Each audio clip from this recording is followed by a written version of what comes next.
Assalamualaikum. Tetap dukung channel ini ya guys dengan like, comment, and subscribe. Jangan lupa, terima kasih. Ya, seperti ini virtual memang begitu banyak tantangannya, terutama dalam sinyal dan lain sebagainya. Terima kasih Bapak atas sambutan sekaligus membuka acara pada siang menjelang sore hari ini. Selanjutnya, izinkan saya memandu acara, ya, Rahmatul Karimah selaku moderator di siang hari ini. Izin ya Pak Bowo untuk melanjutkan acara. Sesi pertama akan ada pemaparan dari pembicara pertama kita, yaitu Mbak Yulia.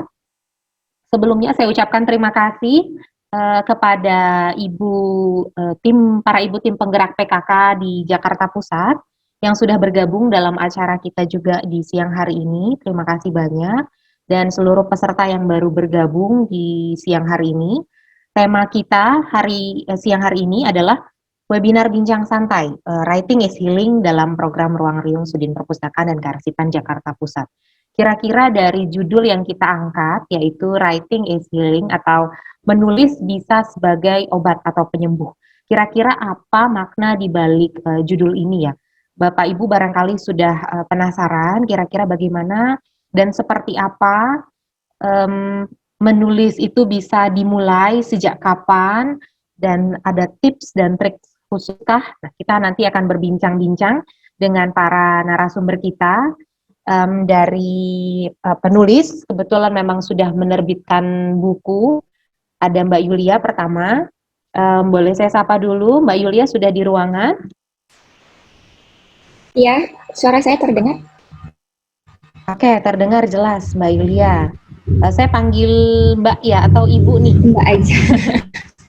Aja ya. Oke, baik. Oke, sebelum masuk kepada sesi materi, izinkan saya memperkenalkan singkat Mbak Yulia Endah Susanti. Beliau sudah menerbitkan 2 buku, yaitu buku Pantang Padam, yaitu tentang cerita tentang skoliosis. Selanjutnya ada buku anak, Arga dan Sarang Burung. Nah, kita juga bisa nanti sapa-sapa dan tanya-tanya seputar apakah buku yang sudah diterbitkan oleh Mbak Yulia ini, termasuk bagaimana cara dia untuk bisa menerbitkan buku di tengah-tengah kesibukannya tentunya. Beliau juga adalah seorang ibu dengan 2 anak yang usianya masih sangat produktif ya. Jadi langsung saja barangkali kita mulai sesi pada siang hari ini. Dipersilakan kepada Mbak Yulia untuk memulai pemaparan pertama. Terima kasih. Assalamualaikum warahmatullahi wabarakatuh. Jadi suara saya jelas ya. Saya Yulia, seperti yang sudah disampaikan oleh Ibu Rahmatul Karimah, saya sudah alhamdulillah sudah menerbitkan 2 buku. Nah hari ini terima kasih kepada Sudin Perpustakaan dan Kearsipan Jakarta Pusat atas kesempatannya. Jadi langsung aja ya, ini saya share screen.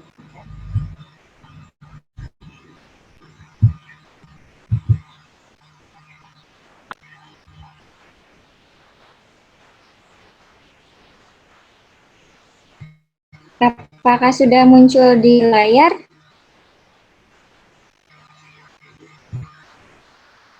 Halo? Belum? Belum? Sudah Belum terlihat? Oke. Sepertinya sudah mulai tampak tapi belum ada tulisannya.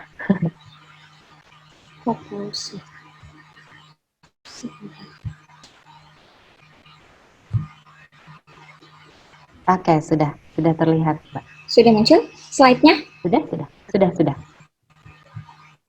Bisa ya malah freeze. Ya udah langsung aja ya. Jadi saya mau berbagi mengenai pengalaman saya to healing, menulis untuk pulih. Jadi kenapa sih kita menulis? Jadi melalui menulis kita itu bisa mencoba mengurutkan kejadian apa saja sih yang sudah terjadi dalam hidup kita. kita bisa menggunakan tulisan itu untuk menganalisa diri atau mengetahui apa saja yang mempengaruhi dan membentuk hidup kita. Bagaimanapun bentuk tulisannya, menulis memiliki kekuatan untuk memulihkan dan membantu kita tumbuh. Ini menurut Karen Keselowski, Healing Through the Written Word. Kalau dari pengalaman saya, dari masa lalu saya ada pengalaman yang tidak menyenangkan ya dengan bullying gitu. Jadi bullying memang harus sebaiknya kita seriusi jika memang terjadi pada anak atau adik atau mungkin saudara kita, karena dampaknya tuh bisa berkepanjangan. Jadi kalau di saya itu saya sulit sekali untuk mengungkapkan pendapat, kemudian tidak percaya diri ya. Jadi saya lebih dari sejak dulu memang lebih suka menuangkan pendapat gitu lewat tulisan. Kalau masih kecil kan dulu lewat diary, jurnal seperti itu. Nah, kemudian saya mulai menulis di blog sejak tahun 2007. Waktu itu masih dengan tata bahasa yang sangat kacau ya. Jadi titiknya banyak gitu, atau nggak ada komanya gitu. Terus kemudian tahun 2011 itu mulai menulis di blog, jadi di platform WordPress. Kemudian tapi sudah mulai berusaha menggunakan tata bahasa yang lebih baik dan runut. Nah, isi blog ini tentang pengalaman sehari-hari, tentang catatan traveling ketika saya traveling ataupun kegiatan di ruang terbuka hijau. Blog ini sampai sekarang masih saya gunakan.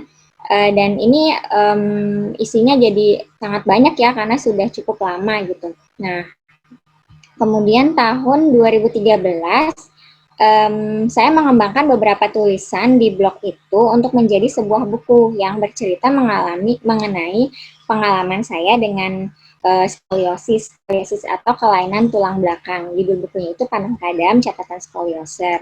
Nah, kemudian tahun 2019, buku kedua itu berupa buku bacaan anak. Judulnya Arga dan Sarang Burung. Jadi ini buku pertama saya, judulnya Pantang Padam Catatan Skolioser. Jadi saya ada skoliosis, kelainan tulang belakang yang membentuk huruf S atau C. Jadi tulang belakang yang seharusnya lurus itu jadi membengkok, dan ini berbahaya jika karena bisa berpotensi mengganggu organ dalam kita seperti jantung dan paru-paru. Solusinya itu ada yang mengenakan brace, ada juga yang harus operasi jika memang sudah sangat parah ya membengkoknya. Nah, pada saya diwajibkan untuk mengenakan brace. Ini seperti yang ada di foto, jadi itu wajib dipakai. Ini bahannya seperti gips ya, jadi memang dicetak mengikuti bentuk tubuh skolioser, dan itu sangat kaku dan keras gitu, jadi tidak nyaman gitu, dan dipakainya itu harus 23 jam, bahkan tidur pun dipakai gitu, karena ini membantu tubuh kita menjadi lebih tegak. Jadi pada saat itu karena dampak skoliosis ini ke saya tuh sangat berat ya, jadi sesak nafas gitu, sering sekali sesak nafas gitu. Jadi, nah meskipun tidak nyaman, tapi saya berusaha untuk tetap memakainya supaya dampaknya itu menjadi berkurang gitu, menjadi diminimalisir.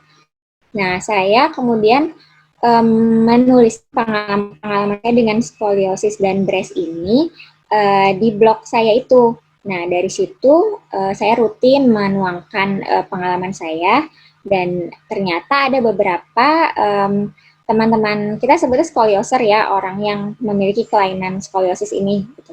Jadi ada skolioser lain yang mungkin googling, kemudian dia menemukan blog saya dan membaca tulisan saya. Mereka ada yang meninggalkan komentar gitu, ada yang menyapa langsung gitu, bahwa mereka merasa senang dengan tulisan saya yang berbagi tentang pengalaman skoliosis ini, karena selama ini mereka merasa bahwa kalau sudah terkena skoliosis itu rasanya semua jadi langsung buntu gitu, langsung menjadi buruk gitu. Tapi karena ketika mereka tahu bahwa ada orang lain yang juga skoliosis, pakai brace dan masih tetap bisa berkegiatan, ternyata mereka merasa lebih bersemangat dan juga merasa tidak sendiri gitu. Jadi dari situ saya berpikir bahwa selain menuangkan lewat tulisan dan itu bermanfaat untuk saya sendiri, ternyata tulisan saya juga bisa bermanfaat untuk orang lain yang membaca gitu, alhamdulillah.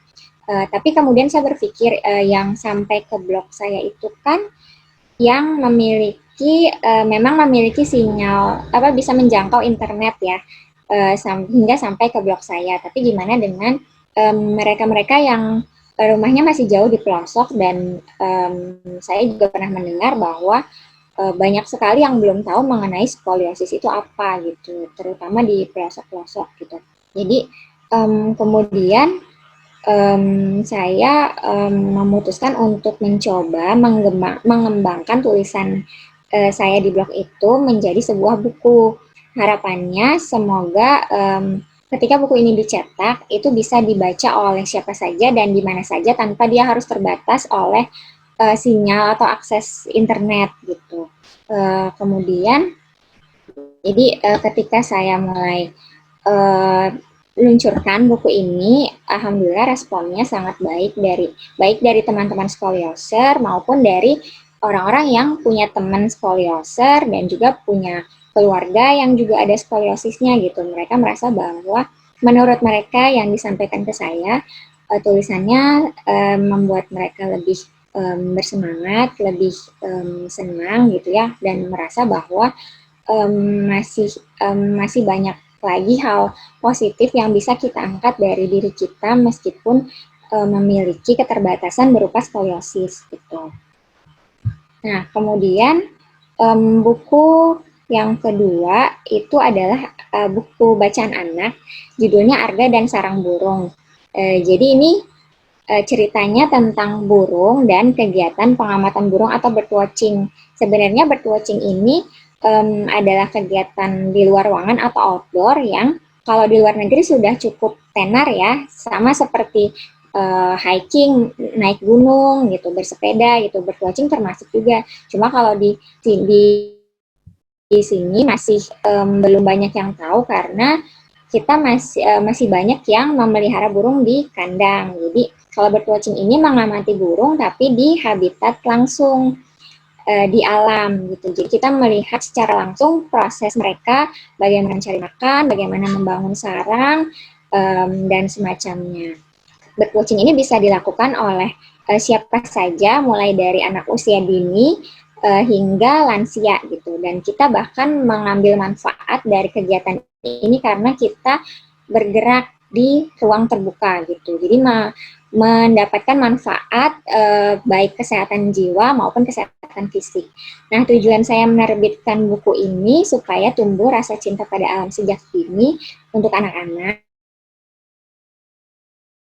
asalnya di habitat aslinya, dan juga mendengungkan mengenai kegiatan membaca atau read aloud, membaca nyaring ya oleh orang tua dan anak. Jadi bukan cuma buku ini bukan hanya untuk anak yang sudah bisa mengeja atau membaca, tapi juga orang tua diharapkan membacakan buku ini untuk anaknya dan kemudian tercipta bonding ya selama mereka membaca buku gitu. Nah, kemudian jika ada yang bertanya mengenai bagaimana sih kita bisa memulai menulis gitu. Kalau tips dari saya, sebenarnya ini sama-sama sharing ya, karena saya juga masih masuk kategori pemula ya gitu. Jadi pertama itu kita bisa mulai menulis dari tema yang kita sukai. Misalnya kita suka berkebun, kita suka bersepeda, nah kita bisa mulai menulis dari hal-hal yang kita sukai karena akan banyak hal-hal yang rinci yang kita lakukan sehari-hari dan kita bisa kita tuangkan dalam bentuk tulisan. Kemudian yang kedua itu menulis dengan media apa saja. Bisa di kertas, diary, jurnal, blog, dan sebagainya. Jadi jangan terbatas dengan aku tidak punya laptop, aku nggak bisa menulis gitu. Jangan. Kita bisa mulai dengan media apa saja gitu. Bisa ada kertas, kita mulai dari kertas dulu. Kalau dulu ketika menyelesaikan buku pertama itu biasanya saya mendapatkan ide-ide rangkaian kalimat itu biasanya dari bepergian dan melihat ke luar jendela. Jadi kalau saya memandang ke jendela itu ketika perjalanan itu biasanya ada ide-ide yang datang gitu. Nah, ketika itu di bis biasanya macam tidak mungkin untuk menuangkan langsung ide yang kita dapatkan ke laptop gitu di tengah bis gitu. Jadi biasanya saya selipkan kertas di tas. Jadi kalau ada ide bisa langsung saya tuliskan. Nanti kalau di rumah ada waktu luang, bisa saya rinci lagi menjadi kalimat-kalimat yang lebih panjang gitu. Kemudian yang ketiga, menulis dengan bentuk apa saja. Jadi kalau menurut Sarton, ini penulis yang sudah menuliskan buku mengenai pengalamannya dengan penyakit kanker dan juga pengalaman tidak menyenangkannya juga dan kehilangan orang yang sangat dia sayangi. Jadi dia membuat buku tentang kisah hidupnya itu, dan menurut dia dengan menggunakan berbagai bentuk tulisan, fiksi, non-fiksi, atau puisi, jurnal, list making, dan sebagainya, kita bisa menggunakan hal-hal tidak menyenangkan yang terjadi dalam hidup kita untuk lebih jauh mengembangkan kepribadian kita. Jadi tergantung nih kita mau bikin fiksi dulu atau kayaknya aku lebih ke puisi deh gitu. Jadi langsung saja dituliskan. Kemudian yang keempat, menulis tanpa mengedit. Kita jangan terpaku dengan tata bahasa harus benar gitu di tahap awal gitu. Jadi ketika sudah menulis kalimat, lanjutkan saja sampai seterusnya, sampai semua yang ada di kepala kita keluarkan ke dalam tulisan tanpa kita harus terpaku untuk mengedit dari awal lagi gitu. Ketika nanti sudah besok-besoknya kita bisa kembali lagi ke tulisan itu dan ternyata ini kata-katanya salah gitu, baru kita mulai mengedit. Tapi kalau untuk awal, kita tuliskan saja dulu semuanya yang ada di pikiran kita. Kemudian yang kelima itu, ketika merasa jenuh, kita bisa tinggalkan dulu tulisan. Kerjakan berbagai hal selain menulis, untuk refreshing ya, dan kita bisa kembali lagi ketika merasa sudah siap. Jadi kita kembali dengan pikiran yang fresh gitu, dan mungkin ide-ide yang lain akan lebih banyak yang berdatang. Nah, yang keenam, meski tidak salah, tetapi hindari menulis dengan tujuan agar ingin menjadi terkenal atau mendapatkan banyak uang. Jadi ini memang tidak salah kita, tapi jangan dijadikan sebagai tujuan utama. Aku ingin menulis supaya aku punya banyak uang gitu. Sebaiknya kalau menurut saya dihindari gitu. Jadi karena kita menulisnya sebaiknya dengan tujuan untuk yang balik ke tadi, untuk healing diri kita sendiri, untuk bermanfaat untuk orang lain, seperti itu. Nah, kemudian yang terakhir, jangan menjadikan buku yang diterbitkan sebagai sebuah faktor satu-satunya sukses atau tidaknya dalam menulis. Jadi, misalnya kita sudah membuat satu tulisan, kemudian kita kirimkan ke penerbit yang kemudian ditolak. Sesudahnya jadi merasa malas lagi untuk menulis gitu, karena merasa bahwa tulisan kita sudah gagal semuanya gitu. Sebaiknya tidak juga. Sebaiknya kita tetap lanjutkan bagaimana meningkatkan untuk menulis, dan juga bagaimana kita bisa terus menulis dan tetap tulisan tersebut dibaca atau bermanfaat. Misalnya meskipun kita tidak menerbitkan buku, tapi misalnya kita menulis di blog, misalnya mengenai resep masakan, atau misalnya panduan membuat sesuatu, dan itu dibaca oleh orang lain di blog, dan mereka mengambil manfaat dari tulisan kita, itu kita sudah sangat bermanfaat ya untuk orang lain, seperti itu. Nah, kemudian ini saya kutip dari Pak Pram ya, Pramudia Anantatur. Jadi karena kalau menulis suara akan padam dalam angin, akan abadi sampai jauh-jauh di kemudian hari. Jadi kalau menurut saya ini sangat relate banget ya, karena ketika saya mengalami kesulitan untuk mengungkapkan pendapat, kemudian saya tuliskan ke dalam tulisan, itu sudah proses untuk pemulihan diri saya sendiri, tapi juga ketika sudah diterbitkan dan ada yang bilang bahwa tulisan saya itu bermanfaat untuk mereka, itu menjadi bonus yang sangat menyenangkan. Karena sebenarnya ketika sudah diterbitkan itu, kalau menurut saya ya harusnya sudah stop ya, untuk sudah bukan urusan dari penulis sendiri, tapi sudah pendapatnya sudah milik pembaca. Buku itu sudah, cerita itu sudah milik pembaca. Pembaca mengambil manfaat dari situ atau tidak gitu. Tapi ketika ternyata memang ada yang mengambil manfaat dari tulisan itu sangat bonus yang sangat menyenangkan karena kita jadi merasa didengar, pendapat kita jadi merasa diterima dan ternyata bisa bermanfaat untuk orang lain seperti itu. Nah, sekian sharing dari saya sedikit saja. Terima kasih atas waktunya. Nanti mungkin bisa ada pertanyaan kalau misalnya ada yang mau ditanyakan. Terima kasih. Oke, baik. Ya, terima kasih Mbak Yulia atas pemaparannya. Wah, luar biasa nih. Bahwa ternyata menulis bisa menjadi obat dan ini juga sudah terbukti ya di tengah situasi yang bahkan mungkin tidak baik-baik saja saat itu, tapi Mbak Yulia menunjukkan bahwa kita tetap bisa menghasilkan sebuah karya yang positif dan bermanfaat untuk orang lain itu menjadi kebahagiaan tersendiri. Dan cukup lama mengamati buku Tantang pada catatan Scholzer ini, karena saya cukup tertarik, belum terlalu banyak saya pikir yang mengulas tentang ini, dan saya pikir Mbak Yulia ini juga cukup berani untuk menyampaikan kepada banyak orang bahwa saya adalah skoliosis dan saya tidak malu dengan itu. Saya memberikan catatan apa yang saya rasakan untuk bisa dirasakan lagi oleh orang lain. Bahkan yang saya tahu Mbak Yulia ini pernah diundang oleh Net TV untuk bercerita tentang buku tersebut. Nah, tapi ini jangan dijawab dulu, boleh disimpan untuk nanti. Selanjutnya kita akan mulai lagi dengan pembahasan berikutnya dari narasumber kedua kita. Ada Mbak Dian Joshua. Mbak Dian sudah standby? Siap, bismillah. Oke, baik. Oke, berikutnya kita lanjut ya ke pemateri kedua. Dan ini juga akan semakin seru nih, semakin hangat. Nanti kalau misalnya ada yang di tengah-tengah terpikir untuk menyampaikan pertanyaan, boleh dicantumkan di kolom chat. Nanti akan coba kita bacakan ya Bapak Ibu. Ya, kepada Mbak Dian dipersilakan. Terima kasih.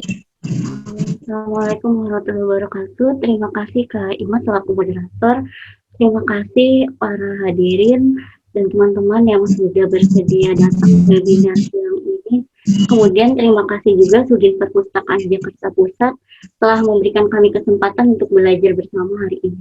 Hari ini sebenarnya saya ingin sharing aja sih, sharing cerita-cerita apa sih internalisasi nilai keluarga ketika lingkungan keluarga sebagai motivasi dalam mengembangkan minat dan bakat literasi.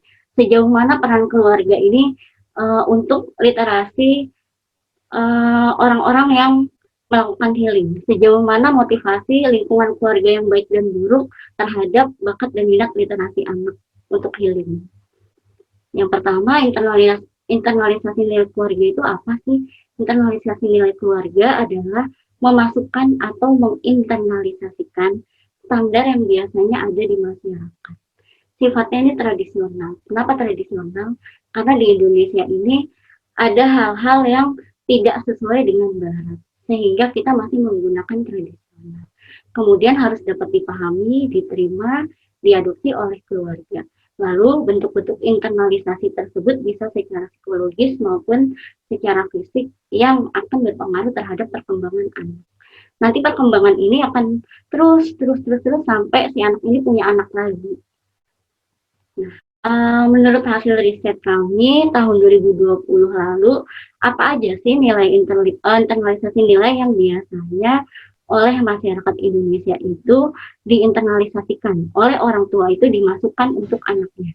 Yang pertama ternyata nih nilai tertingginya orang tua di Indonesia itu merasa senang ketika anaknya itu rendah hati. 89% nggak merasa bahwa si anak ini boleh tinggi prestasi tapi dia harus rendah hati. Kemudian 88% orang tua menganggap bahwa nilai-nilai yang universal, nilai-nilai yang biasanya dianut oleh masyarakat itu akan berguna untuk masa depan anak.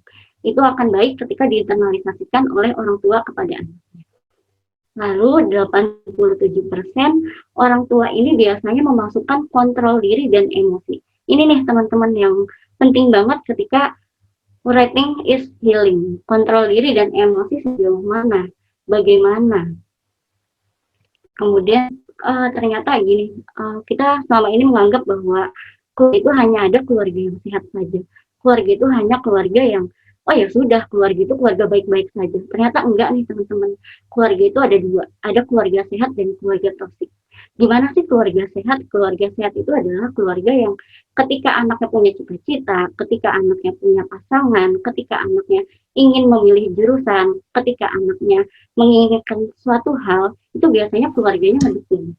Biasanya keluarganya, oh oke, oke, oke, oke. Tapi ternyata di sisi lain, keluarga ini ada keluarga yang toksik. Apa sih keluarga toksik? Ternyata keluarga toksik ini adalah ketika orang tua ini merasa bahwa si anak ini investasi pemuas keinginan orang tuanya. Jadi semua harus keinginan orang tua, semua harus maunya orang tua, semua-muanya karena anak itu harus bertanggung jawab atas kebahagiaan orang tua. Semua itu harus mimpinya orang tua, bukan keinginan anak sendiri. Nah, yang ini nih yang bahaya nantinya. Gimana nih kalau semisal kita udah terlanjur dibesarkan, diasuh, dididik di lingkungan keluarga yang toksik? Ada nggak ya caranya? Gimana ya? Pahami bahwa keluarga itu merupakan hadiah Tuhan yang nggak akan pernah bisa ditolak. Kayak kita gini aja, ketika kita lagi dapat kado, itu kan nggak mungkin kita nolak. Walaupun kita nggak suka sama kadonya, walaupun kita nggak butuh sama kadonya. Sama seperti keluarga. Keluarga adalah kado yang paling indah dari Tuhan. Keluarga adalah sesuatu yang nggak bisa ditolak lagi. Mau itu toksik, mau itu sehat, keluarga adalah keluarga itu sendiri. Lalu dampaknya apa sih ketika kita hidup di lingkungan keluarga yang toksik? Ketika kita ada di lingkungan yang keluarga itu nggak baik-baik aja. Yang pertama, kita akan merasa stres. Yang kedua, jelas trauma. Trauma ini akan terus ke bawah. Terus sampai nanti kita mengasuh anak kita lagi. Kemudian tidak memiliki semangat dalam mencapai tujuan. Jelas, ketika kita tidak diri kita sendiri. Artinya ketika kita harus mengikuti maunya orang terus, otomatis kita kan nggak kok saya harusnya nggak mau ya ngerjain ini, tapi kenapa saya paksa? Kenapa saya nggak bisa mencapai tujuan yang saya inginkan? Itu kita akan nggak semangat, kemudian terus akhirnya jadi mageran, biasanya kayak gitu. Lalu ada perilaku antisosial. Apa sih perilaku antisosial? Perilaku antisosial itu ketika kita lihat ada vandalisme, coret-coret tembok rumah orang, lalu tawuran pelajar, kemudian yang sampai parahnya itu kita lihat sekarang kayak porno aksi segala, itu termasuk dari perilaku antisosial ini. Ini yang sangat bahaya. Lalu cara apa sih yang bisa digunakan untuk menerima keluarga yang kurang sesuai dengan harapan kita? Ternyata masih ada caranya untuk menerima yang toksik ini. Yang pertama itu terus mungkin ya, ketika ada cara untuk mengatasi lingkungan keluarga yang toksik, kira-kira kita masih bisa nggak sih numbuh kembangkan diri kita sendiri walaupun dalam keluarga yang toksik, walaupun dalam lingkungan yang toksik? Kira-kira bisa nggak sih di healing? Nah, ini dia. Jawabannya adalah maka menulislah. Kita nulis. Nulis itu merupakan ekspresi emosi. Kenapa sih dibilang merupakan ekspresi emosi? Karena sadar nggak sih kalau kita sering baca orang nulis status nih, hari ini saya ABCD, dia nggak sengaja tuh lagi ngeluapin emosinya. Entah yang dia luapin itu adalah emosi positif atau emosi negatif. Sering kan kita lihat bahwa orang-orang nulis gitu status, hari ini bla bla bla bla, terus begini itu karena mereka tuh sedang meluapkan emosi sebenarnya dengan menulis. Lalu menulis itu seni berbicara dengan diri sendiri.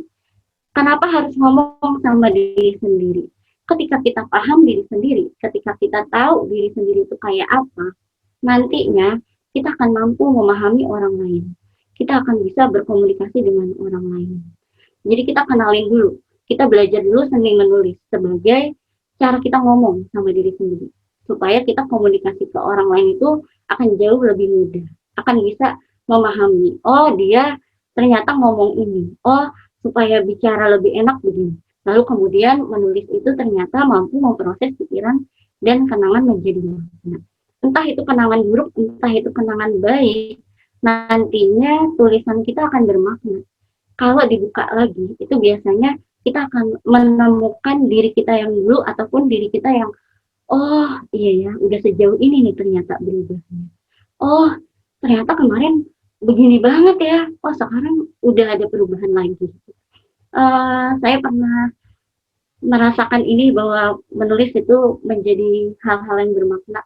Jadi pernah satu waktu saya nulis sesuatu, baru dibuka lagi tulisannya itu setelah hampir 8 tahun kemudian. Dan itu baru ngeh bahwa, oh udah nyampe sini ternyata gitu. Jadi ternyata walaupun itu tulisannya tentang keburukan atau tulisannya tentang hal yang baik di diri kita, itu nantinya akan menjadi makna tersendiri buat kita.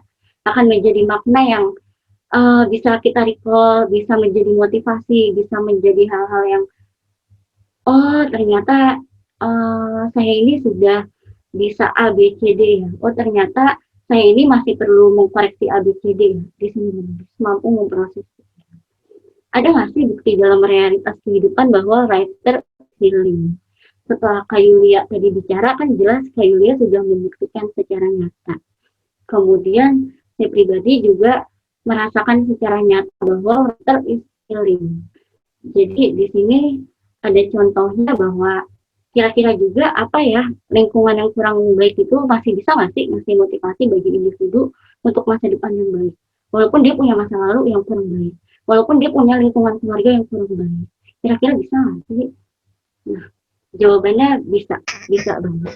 Seorang J.K. Rowling, teman-teman pasti udah kenal semua J.K. Rowling. J.K. Rowling ini yang nulis novel Harry Potter. Dia bilang bahwa kebahagiaan dapat ditemukan bahkan di saat-saat tergelap, jika seseorang ingat untuk menyalakan lampu. Jadi kalau kita searching ya, si J.K. Rowling ini justru mengeluarkan tulisan yang fenomenal ketika dia bercerai, ketika dia lagi amburadul, ketika dia lagi dalam kondisi toksik-toksiknya, ketika lingkungan keluarganya lagi buruk-buruknya. Kemudian dia menulis dan dia merasa bahwa saya sembuh dengan menulis, saya bisa berkarya dengan menulis, dan saya bisa bangkit lagi dengan menulis.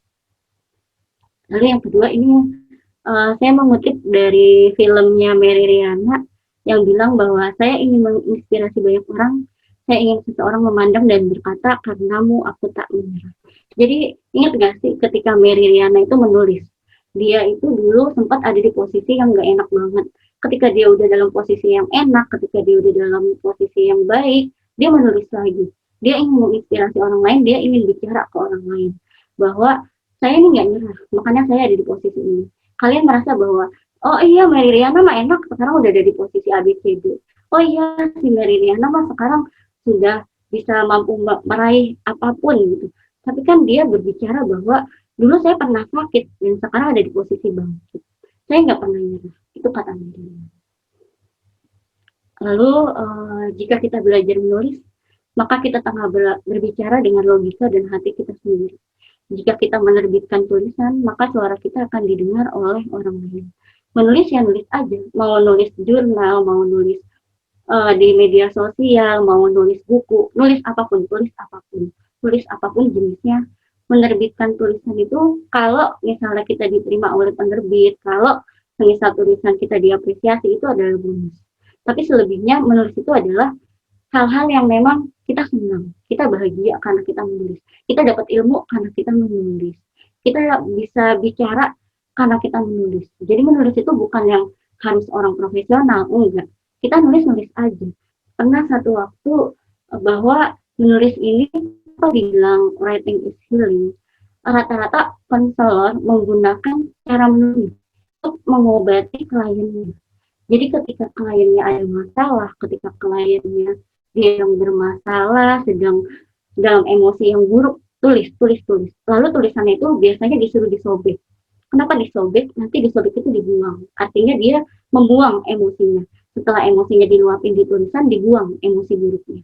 Sehingga dia merasa ada perasaan yang jauh lebih baik. Ini ternyata juga diamini oleh peneliti-peneliti terdahulu. Jadi teman-teman nggak usah takut bahwa nanti nulis salah, nanti nulis begini. Nulis apapun ya, walaupun itu bentuknya fiksi, non fiksi, itu apapun tulis.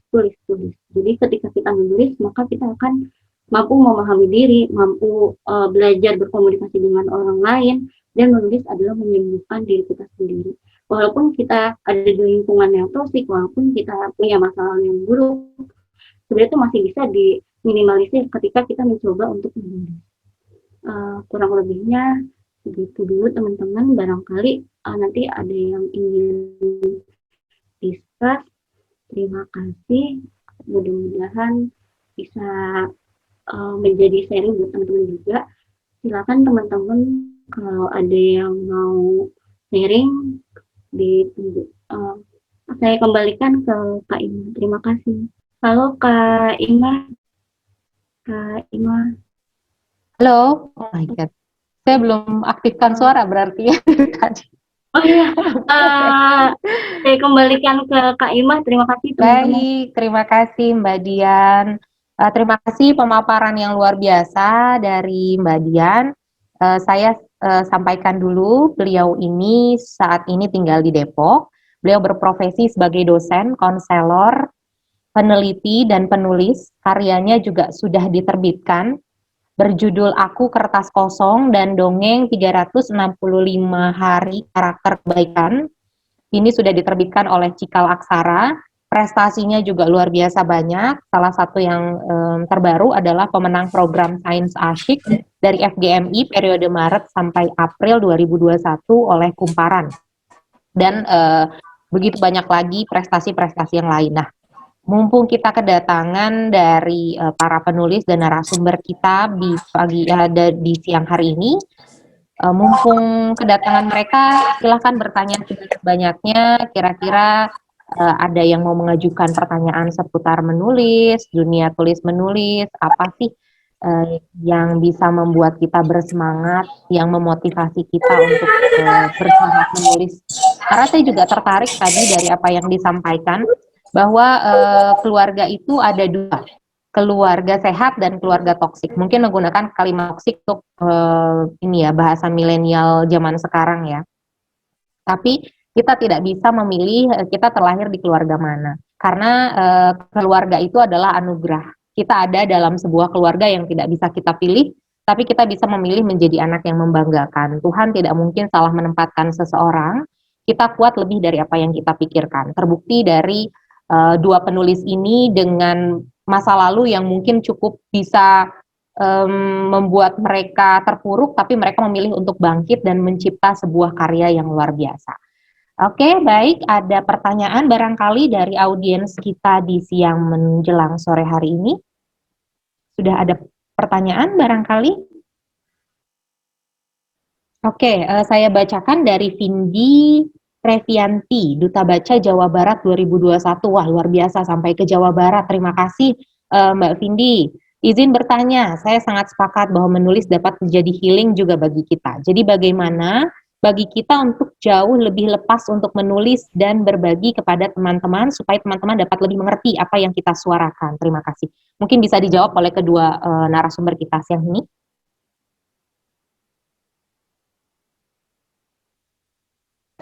Aku boleh mau jawab? Boleh, silakan Mbak Yulia. Mungkin tadi siapa Mbak Cindy ya? Ini jawabannya mungkin untuk kalian dari Mbak atau Mas ini, Marin Amir. Bagaimana Mbak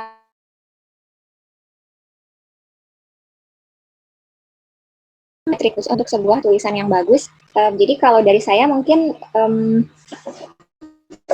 triknya ini lebih banyak latihan ya, latihan untuk latihan menulis terus-menerus gitu. Jadi jangan berhenti, jangan terus langsung merasa puas gitu. Jadi banyak latihan, berlatih untuk menulis dan juga dengan banyak membaca gitu. Nah, kemudian juga supaya orang lain mengerti apa yang kita suarakan, itu juga kita bisa ikut dengan komunitas menulis atau komunitas blog kan sekarang mulai banyak tuh.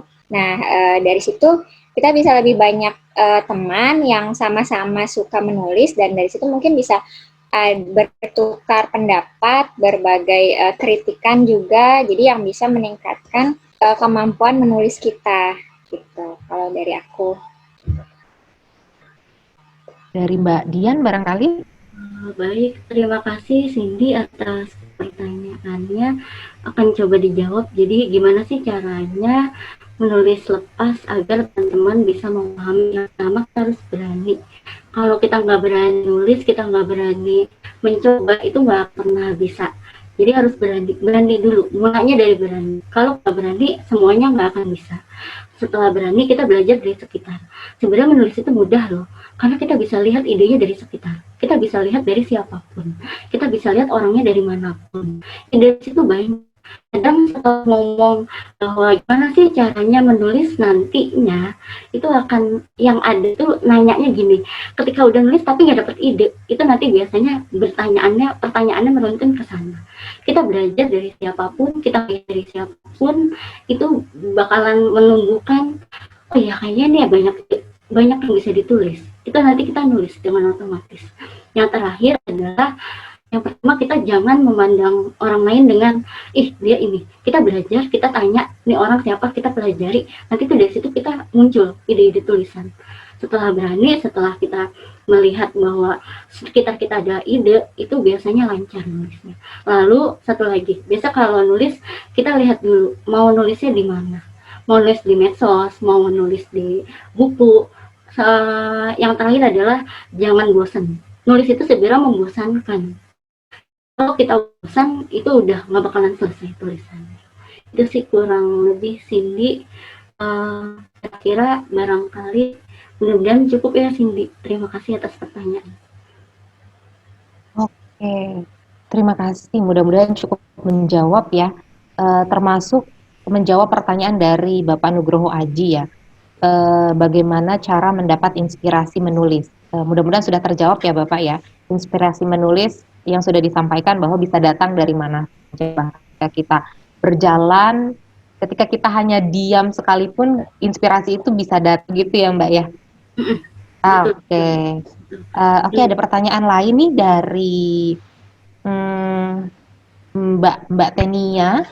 Saya suka dunia journaling, tapi saya tidak rutin melakukannya karena saya merasa kegiatan saya mengikuti rutinitas saja dan jarang menemukan hal-hal unik. Bagaimana caranya agar bisa konsisten dalam dunia tersebut? Apa saja yang biasanya menyebabkan writer's block atau kebuntuan menulis dan bagaimana cara mengatasinya? Dijawab siapa dulu? Dari Mbak Dian barangkali? Oh, Mbak Yulia dulu, monggo. Boleh. Kalau dari saya, ini semoga sama ya persepsi tentang journalingnya. Saya agak minim pengalaman sih kalau di journaling, tapi pernah membaca mengenai journaling itu kan memang sifatnya sehari-hari ya. Nah, mungkin supaya tidak terlalu membosankan, bisa ditambahkan dengan gambar-gambar atau spidol warna-warni yang bisa membuat journalingnya setiap harinya itu bisa berbeda-beda gitu, jadi tidak cepat jenuh gitu, seperti itu. Semoga menjawab. Dari Mbak Dian barangkali. Baik, akan coba jawab pertanyaan Mbak Tenia. Terima kasih Mbak Tenia atas pertanyaannya. Yang pertama, kita keluar rumah supaya nggak writer block. Walaupun ini kondisinya COVID, biasanya ketika kita keluar rumah nemu tuh nggak akan mentok lagi. Kemudian yang kedua, jika di dalam rumah biasanya pastikan kita pindah-pindah ruangan. Kalau kita lagi bosan, pindah ke ruangan lain. Kalau di sini kayaknya nggak nemu nih, pindah cari lagi. Atau yang paling mudah, dengarkan musik. Oke, baik. Mudah-mudahan menjawab ya Bapak Ibu. Selanjutnya nih ada pertanyaan lagi. Kalau ada Bapak Ibu yang mau menyampaikan pertanyaan secara langsung, dipersilakan dan diperkenankan bisa membuka mute unmute-nya Bapak Ibu untuk bisa bertanya langsung kepada narasumber kita di siang hari ini. Saya lanjutkan pertanyaan dari Pak Ardi. Bagaimana cara mengajak anak-anak untuk mau membaca atau menulis? Sedangkan giat dan lain lebih dipilih mereka daripada buku. Wah, menarik nih pertanyaannya. Sekaligus saya mengajukan pertanyaan dari Marinda Firdianti. Jika menulis saat dibaca ulang, kayaknya tuh selalu ada salah, ada kurang, hingga diperbaiki terus dan jadi tidak selesai-selesai. Bagaimana kemudian solusinya? Boleh dijawab oleh kedua narasumber, silakan. Kalau tadi dari pertanyaan dari Pak Ardi, bagaimana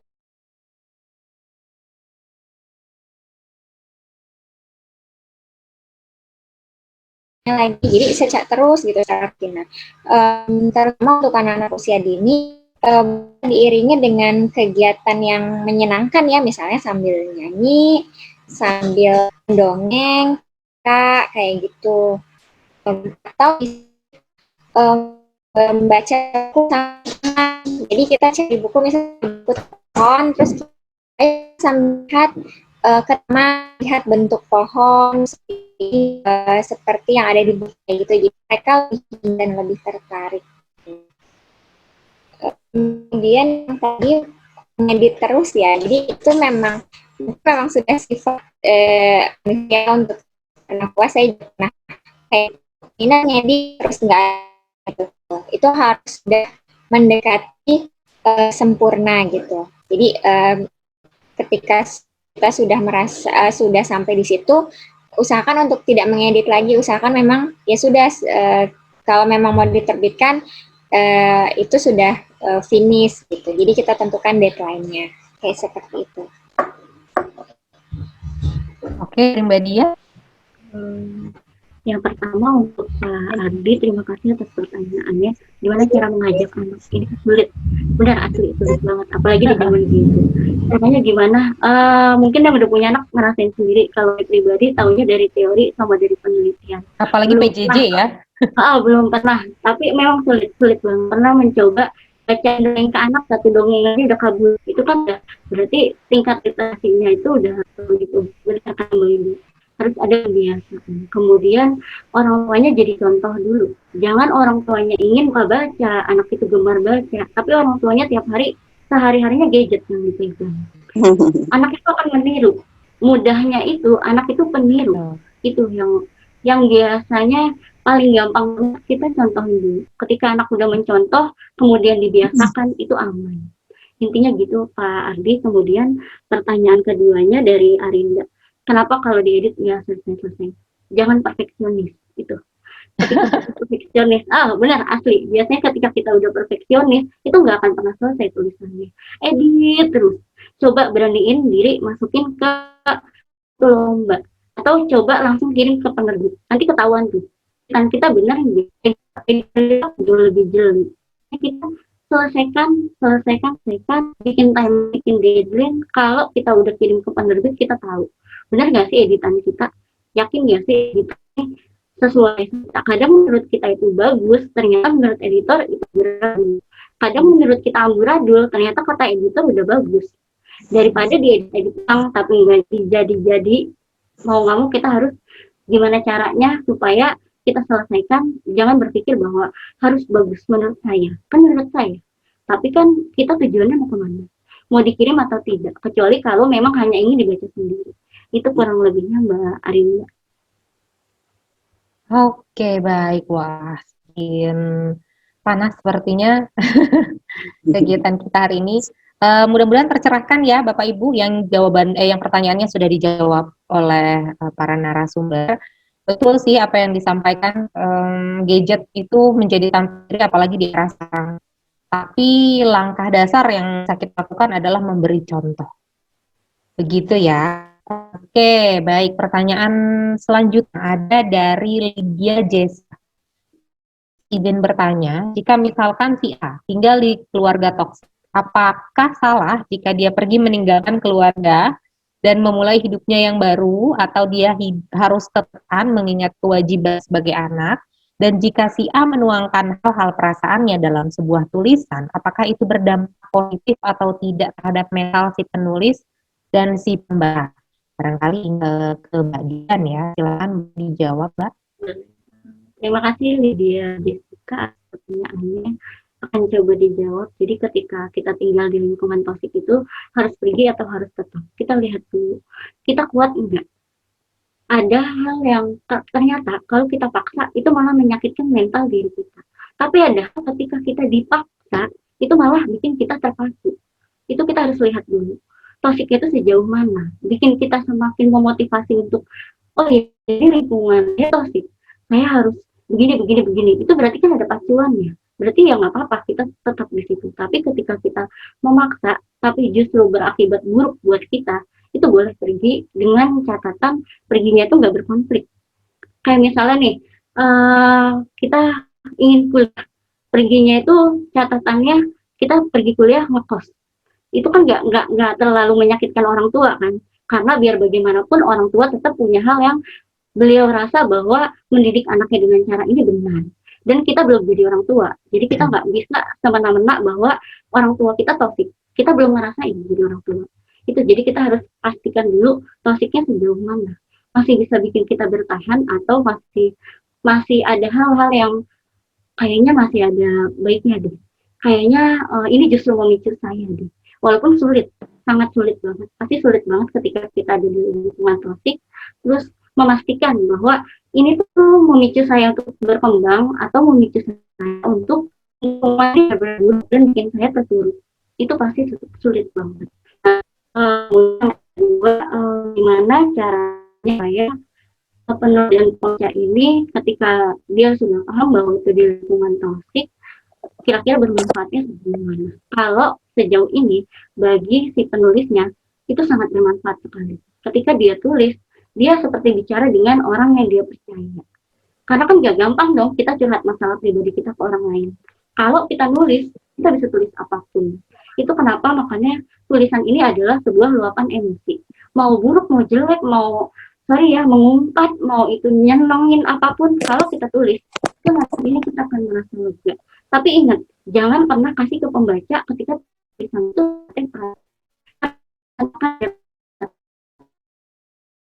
misalnya benar-benar hal yang memang nggak boleh diceritain ke orang, kecuali kalau Lydia butuh konselor, Lydia butuh psikolog, itu nanti pasti Lydia akan tuliskan. Tapi kalau misal Lydia menuliskan di media sosial, itu mendingan kalau lagi emosi jangan pegang HP.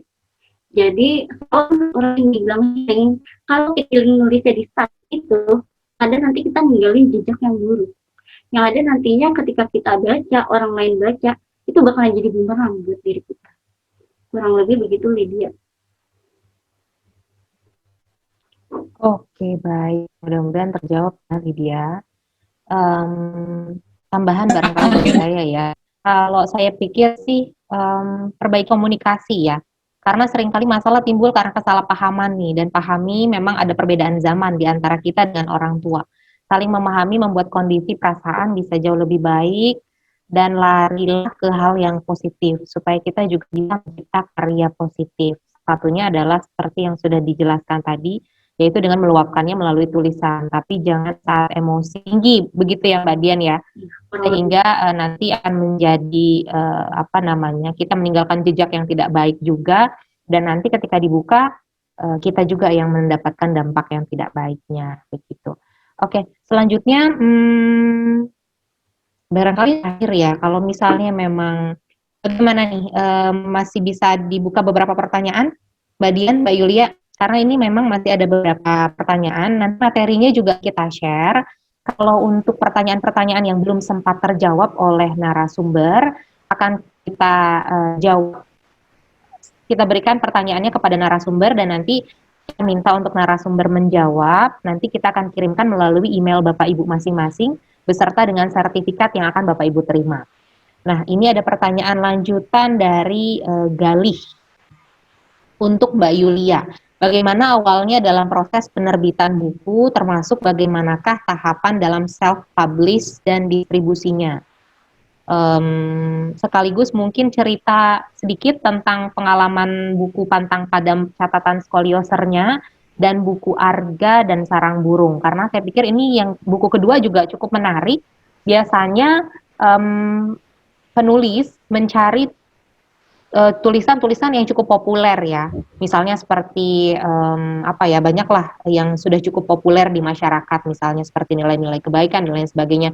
Tapi ini mengangkat tema tentang Arga dan Sarang Burung, tentang birdwatching yang sepertinya belum terlalu banyak dipilih orang. Nah, itu boleh tanya kenapa, dan kiat-kiatnya, boleh cerita sedikit juga tentang bukunya tersebut. Terima kasih.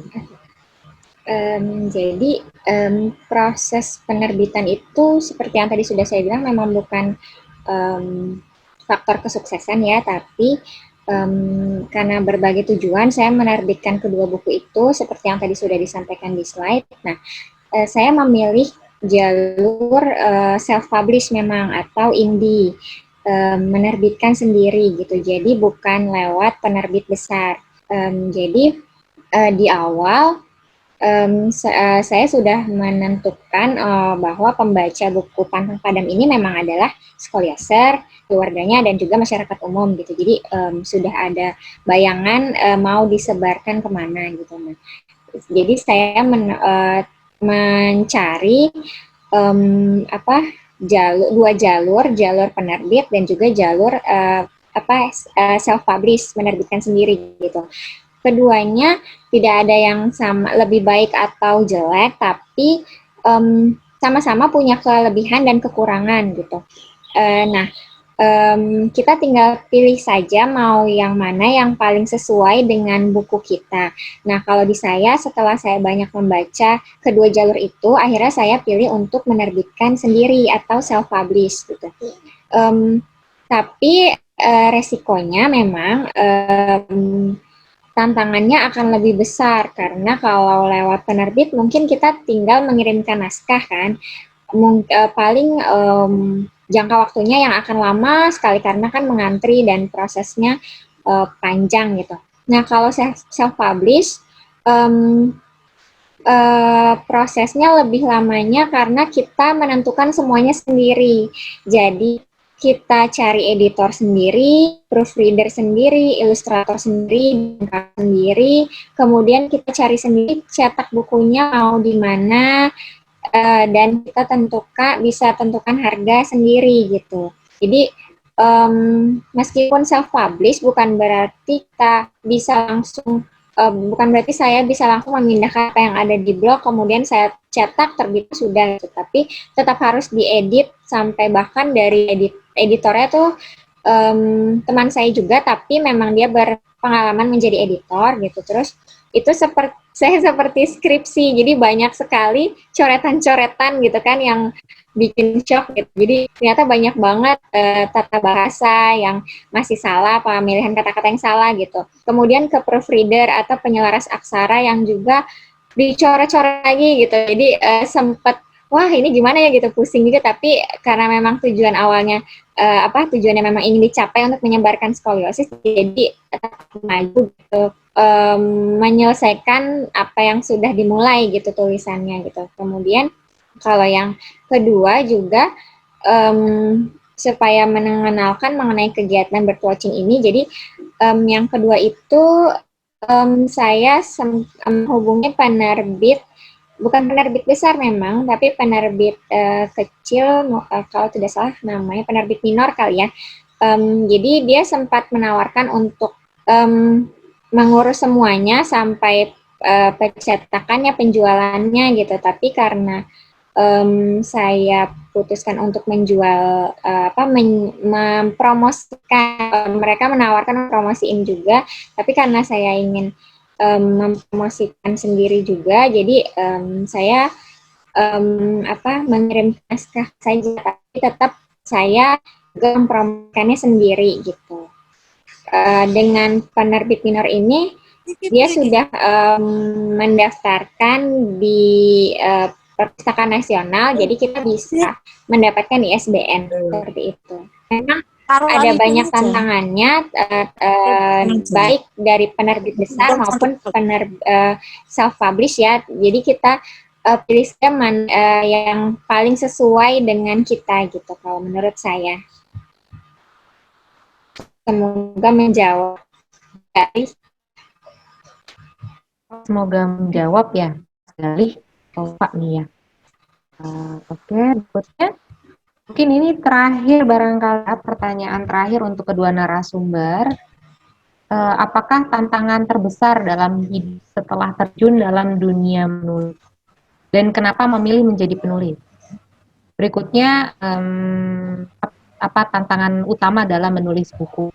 Boleh di-share juga tips dan trik untuk para peserta yang ada di sini. Silakan.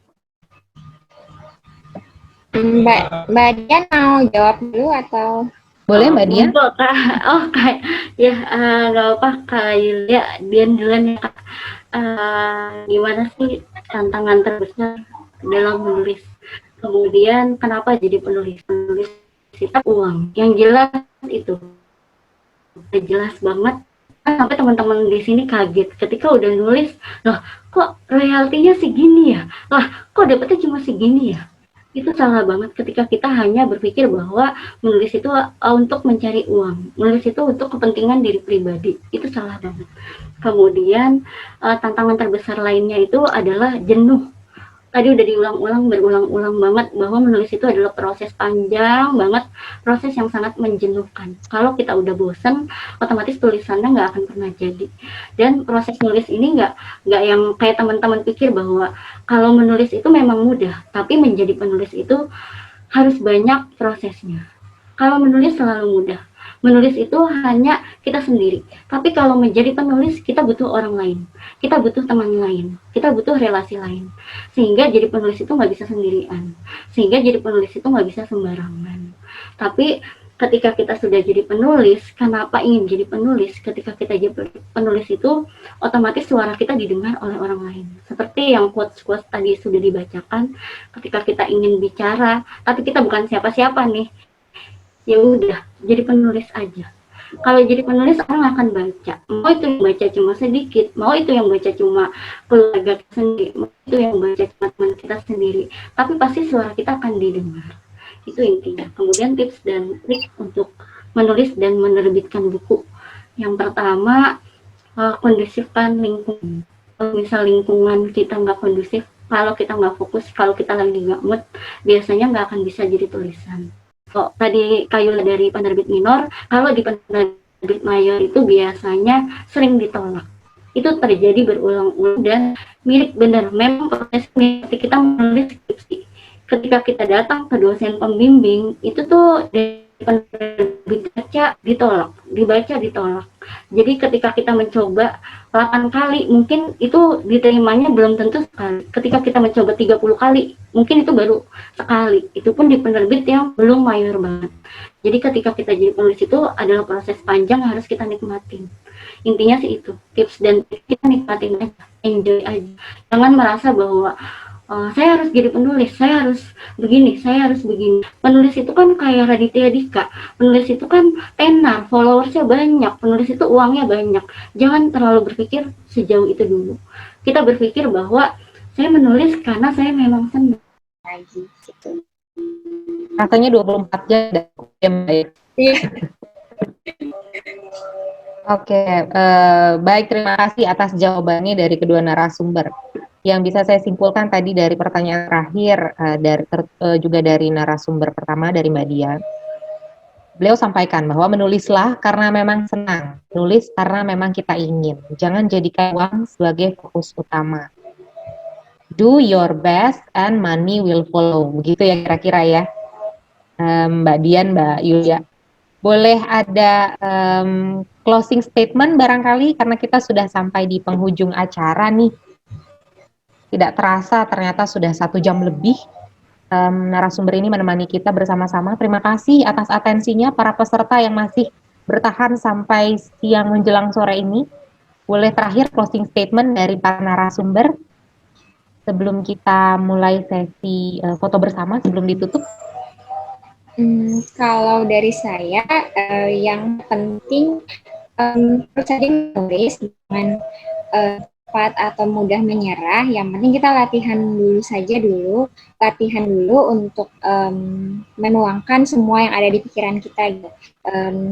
Supaya nanti kita sendiri akan menemukan ritme dan ritme dari tulisan kita sendiri gitu. Itu karena semakin lama semakin banyak pengalamannya atau juga banyak membaca dari teman-teman penulis yang lain, seperti itu. Oke, kalau dari Mbak Dian? Intinya anak itu akan pandai bukan hanya menulis ya, tapi literasi yang lain aja. Literasi kan banyak, bukan hanya tulisan aja. Tapi ketika anak sudah pandai menulis, biasanya dia akan pandai beberapa hal lainnya lagi. Jadi intinya lingkungan keluarga, diri sendiri, keluarga, dan kita merasa bahagia dengan apa yang kita lakukan, itu nanti akan datang sendiri kebahagiaan itu. Mau uang, mau apapun itu. Jadi kita merasa bahagia aja sama apa yang kita jalani, termasuk menulis itu sendiri. Oke, baik. Saya sepakat dengan kedua narasumber ini. Terima kasih atas waktunya, terima kasih atas pencerahannya, terima kasih atas dorongan semangatnya. Saya merasa hari ini tuh diberikan begitu banyak limpahan semangat dan motivasi, apalagi di tengah-tengah kesibukan kita, tapi kedua narasumber ini saja masih menyempatkan untuk bisa produktif. Karena kata-kata lisan lenyap menguap, sementara tulisan abadi menetap. Maka mulailah menulis, karena menulis adalah bekerja untuk keabadian. Baik, kepada Bapak Ibu, terima kasih atensinya. Untuk materi nanti akan kita kirimkan. Bagi yang baru hadir, barangkali yang belum sempat mendapatkan link materi akan kita kirimkan bersamaan dengan sertifikat. Jadi mohon untuk mengisi daftar hadir dan cantumkan alamat email yang jelas dan sesuai, karena sertifikat, pertanyaan yang belum terjawab maupun materi dari masing-masing narasumber akan kita email. Pak Ibu sudah tuliskan di daftar hadir yang linknya sudah ada di chat kami. Oke, sebelum saya tutup, saya Rahmatullah dari atas nama Sudin Pusip Jakarta Pusat mengucapkan apresiasi setinggi-tingginya kepada Bapak Ibu yang sampai akhir acara tetap bertahan dan mendengarkan kedua narasumber hebat ini menyampaikan sedikit banyak sesuatu hal positif yang mencerahkan bagi kita semua. Terima kasih juga kepada kedua narasumber kita pada siang hari ini. Salam hormat disampaikan dari Kepala Sudin Perpustakaan dan Kearsipan Jakarta Pusat.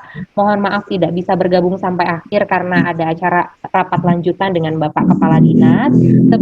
Oke, baik. Terima kasih banyak Bapak Ibu atas perhatiannya. Saya mewakili Sudin Pusip Jakarta Pusat. Mohon maaf jika ada hal yang kurang berkenan di sore hari ini. Salam sehat semuanya. Semoga kita senantiasa dalam lindungan Allah Subhanahu wa taala. Semoga kita senantiasa diberikan kesehatan. Sampai berjumpa kembali di acara kita selanjutnya. Wassalamualaikum warahmatullahi wabarakatuh. Terima kasih banyak Bapak Ibu. Terima kasih Bapak Ibu. Salam sehat semuanya.